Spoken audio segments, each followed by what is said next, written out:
नमस्कार, 12 बज चुके हैं। समाचार बुलेटिन के साथ हम हाजिर हैं। देश और दुनिया की बड़ी खबरों को लेकर आपको बता दें कि सुप्रीम कोर्ट में आज नीट यूजी पेपर लीक मामले में सुनवाई जारी है। इससे जुड़ी तमाम अपडेट आपको देंगे। शुरुआत करते हैं इस घंटे हेडलाइंस के साथ। सुप्रीम कोर्ट में आज नीट यूजी पेपर लीक मामले में सुनवाई जारी। सीबीआई ने दूसरी स्टेटस रिपोर्ट भी कोर्ट में दाखिल की। सीजीआई ने कहा, दोबारा नीट एग्जाम के लिए हमारे सामने हो बहुत ठोस कारण।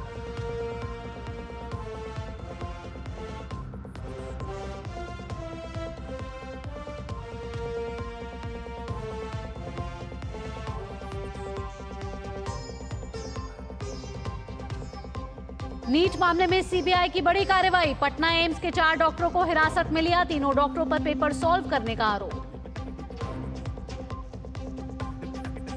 नए आपराधिक कानूनों की समीक्षा करेगी पश्चिम बंगाल सरकार। ममता सरकार ने हाईकोर्ट के रिटायर्ड जज समेत 7 सदस्यीय पैनल किया गठित। राज्यपाल ने उठाए सवाल।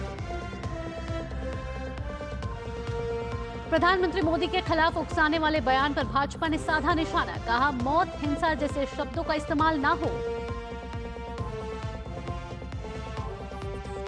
1392 करोड़ रुपए के बैंक घोटाला मामले में ईडी की दिल्ली समेत 5 शहरों में 15 ठिकानों पर छापेमारी। महेंद्रगढ़ के कांग्रेस विधायक रावदान सिंह के फार्म पर छापे जारी।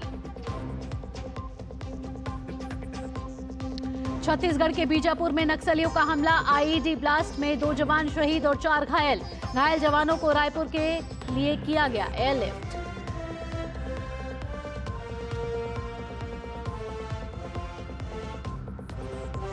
विवादित प्रशिक्षु आईएएस पूजा खेड़कर की मां मनोरमा खेड़कर गिरफ्तार। पुणे स्थित पौड़ पुलिस स्टेशन में लाकर पुलिस कोर्ट में करेगी पेश। और खेल की खबरों में महिला एशिया कप कल से श्रीलंका में हो रहा है शुरू। 8 टीमें ले रही हैं हिस्सा। कल गत विजेता भारत का चिर प्रतिद्वंदी पाकिस्तान से होगा सामना। और इस वक्त की बड़ी खबर यह है कि सुप्रीम कोर्ट में नीट मामले पर सुनवाई जारी है, जहां सीबीआई ने दूसरी स्टेटस रिपोर्ट कोर्ट में दाखिल कर दी है। बड़ा सवाल आज यही है सबके जुबान पर कि नीट यूजी परीक्षा रद्द होगी या नहीं। और दोबारा नीट परीक्षा के लिए सीजीआई ने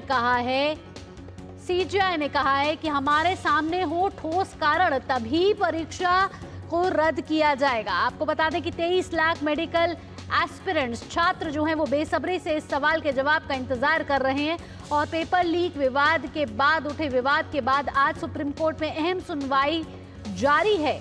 और सीजीआई ने कहा है कि मामले में जल्दबाजी की जरूरत जो है वो नहीं है, क्योंकि पूरे देश में छात्र इस मामले का इंतजार कर रहे हैं। उन्होंने कहा कि उन छात्रों के भविष्य का सवाल है और नीट मामले पर आज सुनवाई वाले अन्य मामलों से ज्यादा प्राथमिकता दी जा रही है। आपको बता दें कि सीजीआई ने कहा है कि दोबारा नीट परीक्षा के लिए कोर्ट के पास ठोस कारण होने चाहिए, तभी नीट परीक्षा को फिर से कराया जाए।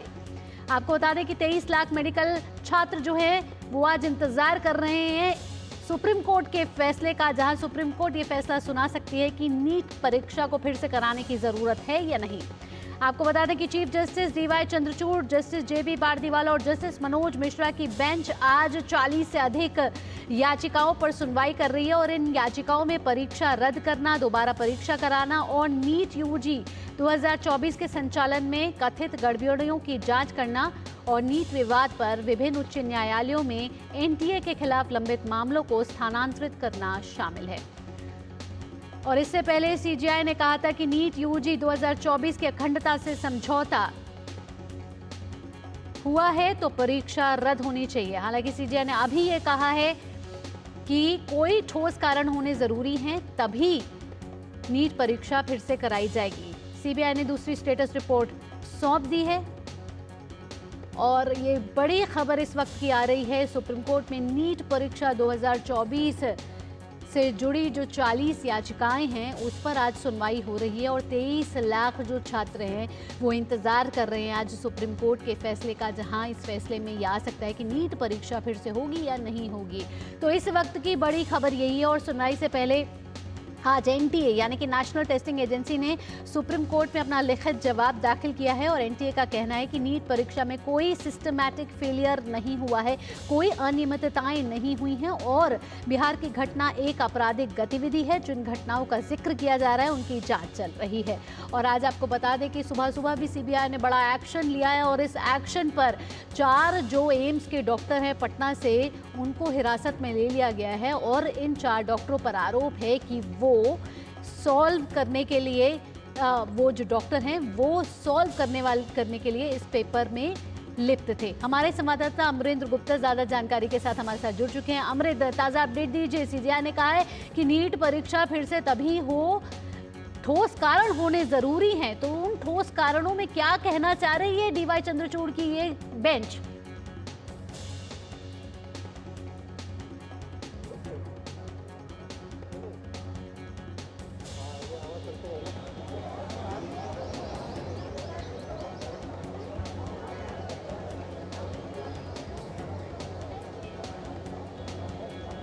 तो अमरेंद्र गुप्ता हमारे साथ जुड़े हुए हैं। अमरेंद्र, आपसे ताजा अपडेट लेना चाहेंगे। सुप्रीम कोर्ट में नीट पेपर को लेके सुनवाई जारी है।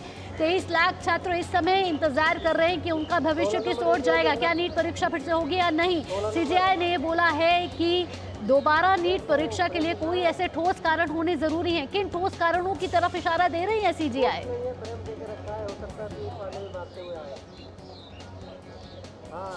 भावना, देखिए इस समय सुप्रीम कोर्ट में जो चीफ जस्टिस ऑफ इंडिया है डीवाई चंद्रचूड़ जी, उनकी बेंच इस मामले की लगातार सुनवाई कर रही है। अभी थोड़ी देर पहले इस मामले में सुनवाई प्रारंभ हुई है और सबसे पहले जब चीफ जस्टिस ऑफ इंडिया ने इस मामले को सुनना प्रारंभ किया तो सीबीआई के जो हलफनामे, सीबीआई ने जो अपना हलफनामा दिया है उसमें उन्होंने जो अपने सबूत दिए हैं उस पर बात की गई। इसके अलावा जो एनटीए ने, जो नेशनल टेस्टिंग एजेंसी है, उन्होंने जो अपना हलफनामा दिया था उसमें उन्होंने ये बताया था कि इसमें बड़े लेवल पे जो है धांधली नहीं हुई है। उस पर सीबीआई की तरफ से दलीलें दी गई हैं और एनटीए जो है अपना पक्ष रख रही है। चूंकि मामला बेहद गंभीर है और लगभग जो 25 लाख अभ्यर्थी हैं उससे जुड़े हुए हैं और बताया ये जा रहा है कि इसमें बड़े लेवल पे जो धांधली हुई है। लेकिन हालांकि सरकार की तरफ से जो हलफनामा है उसमें इस बात का खंडन किया गया है कि इसमें बड़े लेवल की धांधली नहीं हुई है। और जिस तरह से सरकार ने आईआईटी मद्रास की जो रिपोर्ट दी है उसमें भी ये बताया गया है कि इसमें बड़े लेवल पे कोई धांधली नहीं हुई है। हालांकि जो कुछ सेंटर्स को उन्होंने बाकायदा मार्क किया है जिस पर इस तरह के पेपर लीक के आरोप हैं और सीबीआई जब इस मामले की जांच कर रही है तो उसमें लगातार जो गिरफ्तारी हुई है, अभी एक और गिरफ्तारी कुछ दिन पहले ही हुई जिसमें पटना में एक आरोपी को गिरफ्तार किया गया और उन सभी मसलों को इस समय जो है चीफ जस्टिस ऑफ इंडिया जो है चंद्रचूड़ सिंह उसको सुन रहे हैं और लगातार जो दलीलें हैं वो पेश की जा रही है।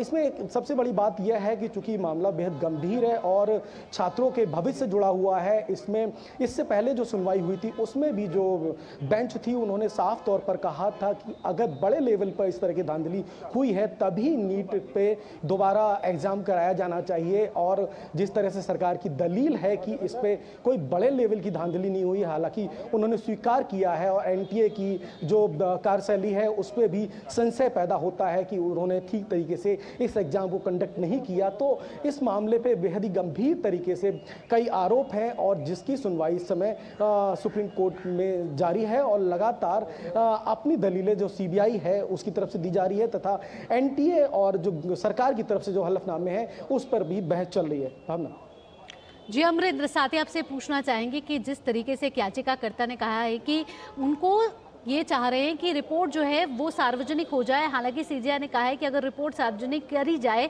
तो फैसले पर असर पड़ सकता है, तो इस पर क्या बताएंगे आप?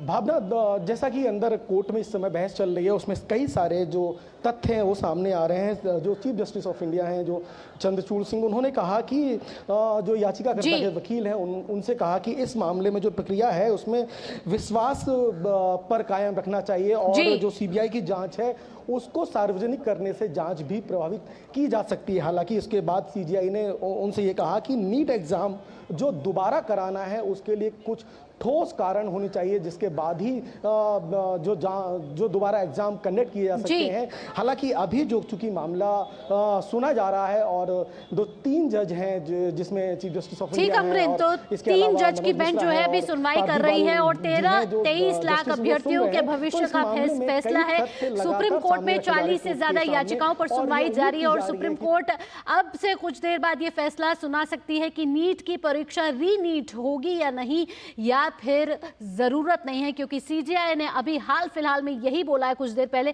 कि ठोस कारण होने जरूरी है, तभी नीट की परीक्षा फिर से कराई जा सकती है। चलिए अब बढ़ते हैं आगे। सुप्रीम कोर्ट की सुनवाई से पहले सीबीआई ने पटना में बड़ी कार्रवाई की है। जांच एजेंसी ने पटना एम्स के 4 डॉक्टरों को हिरासत में ले लिया है। चारों पर पेपर सॉल्व करने का आरोप है। सभी डॉक्टर 2021 बैच के छात्र बताए जा रहे हैं। सूत्रों से खबर है कि चारों के रूम को भी सीबीआई ने सील कर दिया है और चारों के लैपटॉप और मोबाइल भी जब्त कर लिए गए हैं। सीबीआई अपने हाथ में इन लैपटॉप और मोबाइल को ले चुकी है और नीट पेपर लीक मामला सीबीआई को हैंडओवर होने के बाद 25 दिनों में राज्यों से अब तक 42 आरोपियों की गिरफ्तारी हो चुकी है। सूत्रों के अनुसार पूरे मामले में अब बस एक मिसिंग लिंक की तलाश है, जिसने पेपर ले जाने वाले ट्रक की सूचना जालसाजों तक पहुंचाने का काम किया।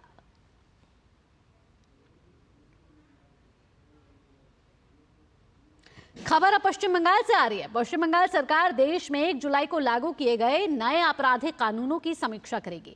इसके लिए कोलकाता के हाईकोर्ट के रिटायर्ड जज की अध्यक्षता में 7 सदस्यीय पैनल बनाया गया है। पैनल को 3 महीने में अपनी रिपोर्ट देनी होगी। देश में 1 जुलाई को केंद्र सरकार ने 3 नए आपराधिक कानून लागू किए हैं।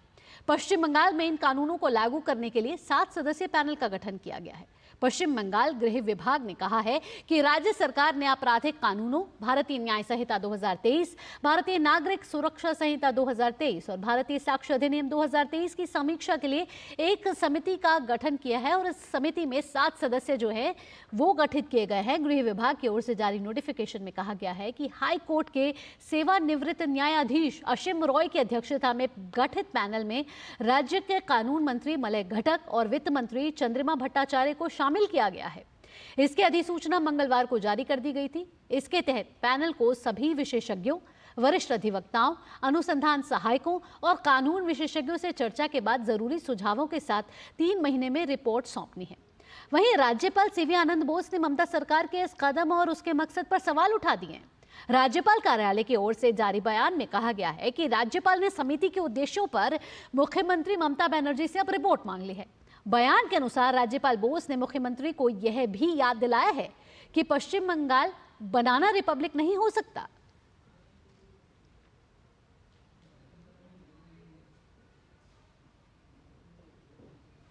खबर छत्तीसगढ़ के बीजापुर से है, जहां नक्सलियों ने बीती रात तरेम थाना क्षेत्र के मनिम्रका के जंगलों में आईईडी ब्लास्ट की चपेट में आने से 2 जवान शहीद हो गए हैं, जबकि 4 घायल हुए हैं। ब्लास्ट में घायल जवानों का इलाज जिला अस्पताल में चल रहा है। नक्सलियों ने ऑपरेशन से लौटते वक्त पाइप बम में ब्लास्ट किया।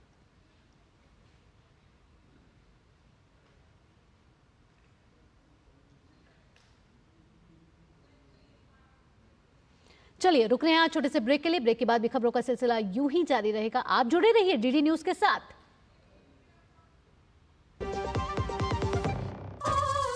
तड़के वाली, भोली भाली, मेहनत वाली, नखरे वाली, असली तड़के वाली, ये तो बड़ी समझदार, बड़ी होशियार, एमडीएच के साथ अब जुड़ते जाओ। नई टेस्ट का असली taste, MDH ginger garlic test.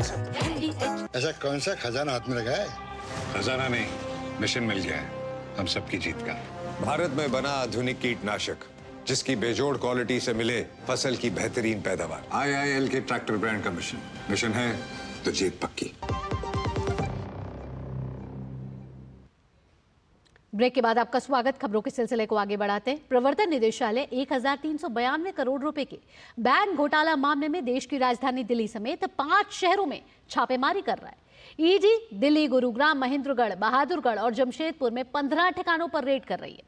Bank घोटाले में यह छापेमारी महेंद्रगढ़ के कांग्रेस विधायक रावदान सिंह और उनके परिवार और अन्य लोगों के खिलाफ की जा रही है।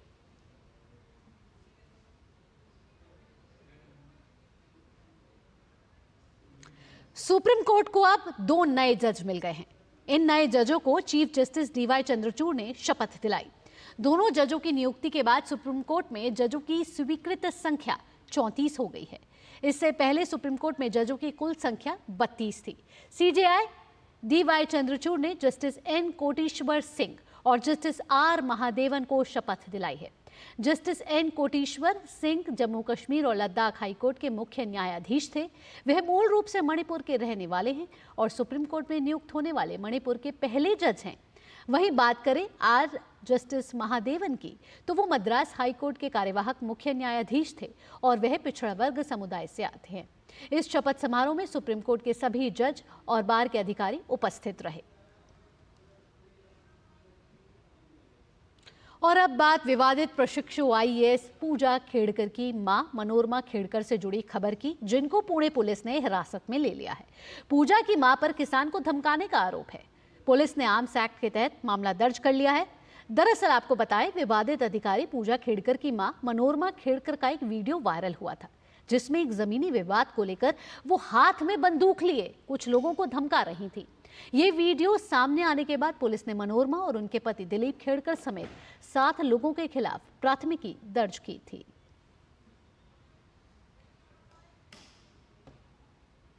आरएसएस के सरसंचालक मोहन भागवत आज झारखंड के बिष्णुपुर के विकास भारती मुख्यालय पहुंचेंगे, जहां वो ग्राम स्तरीय कार्यकर्ता सम्मेलन का उद्घाटन करेंगे। साथ ही मोहन भागवत विकास भारती के मुख्यालय परिसर में ग्रामीणों को भी संबोधित करने वाले हैं।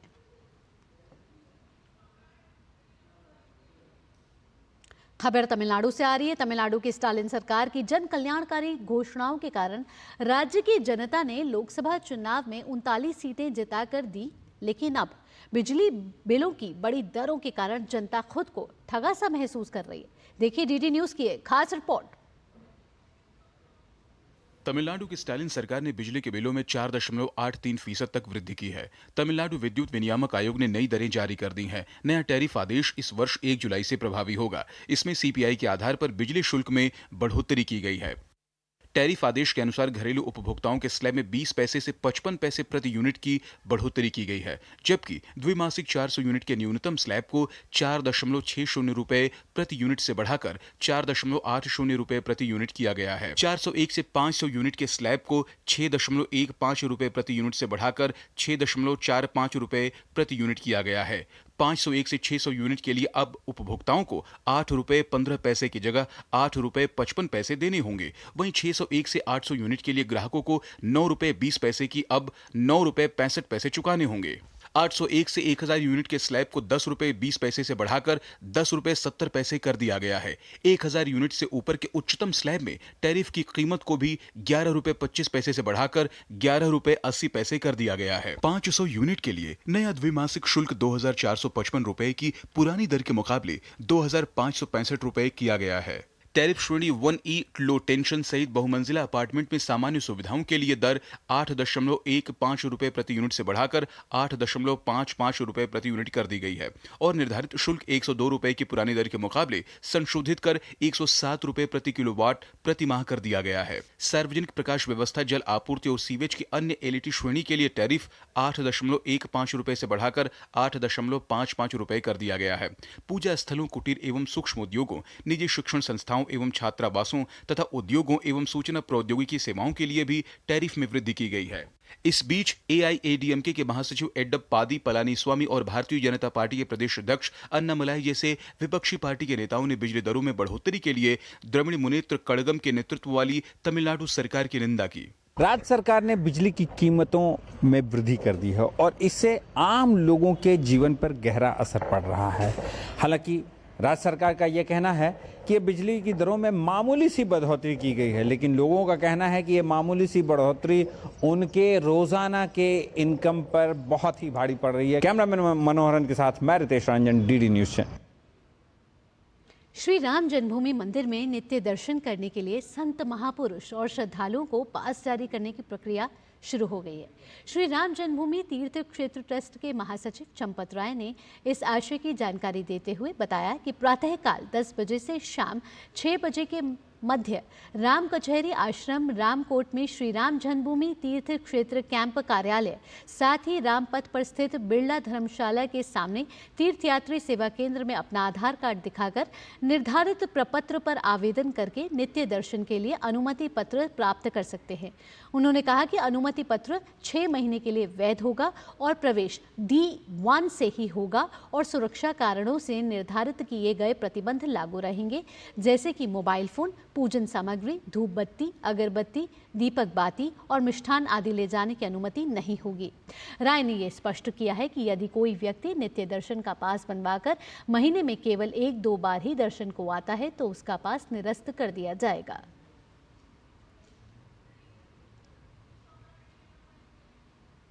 बुलेटिन में आगे बढ़ते हैं। बिहार में विधानसभा चुनाव को लेकर भाजपा ने अब कमर कस ली है।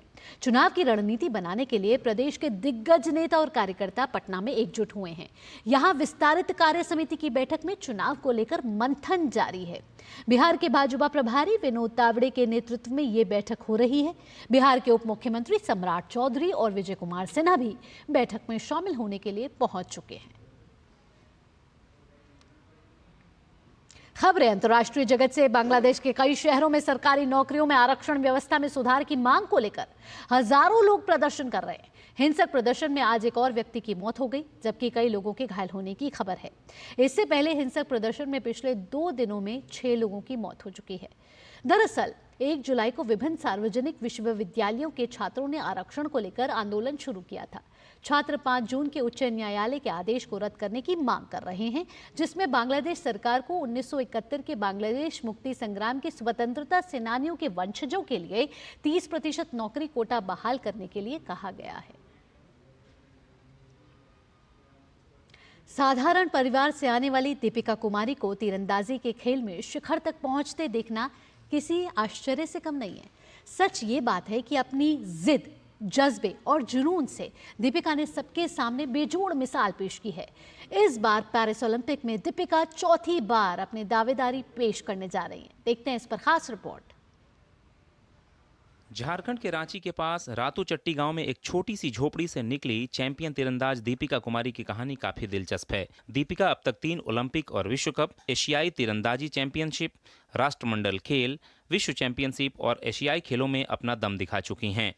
साल 2006 में दीपिका का चयन टाटा तीरंदाजी अकादमी में होने के बाद इसी साल मैक्सिको में आयोजित विश्व चैंपियनशिप में दीपिका को कंपाउंड सिंगल स्पर्धा में पहला स्वर्ण पदक मिला। यहां से दीपिका कुमारी के सफल करियर की शुरुआत हुई। दीपिका विश्व की टॉप तीरंदाजों में शामिल हो गई। महज 15 साल की उम्र में दीपिका ने अमेरिका में हुई 11वीं यूथ तीरंदाजी चैंपियनशिप में जीत हासिल की। साल 2010 में एशियन गेम्स में दीपिका ने कांस्य पदक हासिल किया। उसके बाद राष्ट्रमंडल खेल 2010 में व्यक्तिगत स्पर्धा में गोल्ड जीता और महिला रिकर्व टीम प्रतियोगिता में भी स्वर्ण जीता। इसी के साथ दीपिका कुमारी महिला तीरंदाजी में विश्व की नंबर 1 तीरंदाज बन गईं। फिर इस्तांबुल में 2011 में और टोक्यो में 2012 में एकल खेलों में रजत पदक जीता। उन्हें अब तक अर्जुन पुरस्कार, पद्म भूषण और यंग अचीवर्स अवार्ड हासिल हुआ है।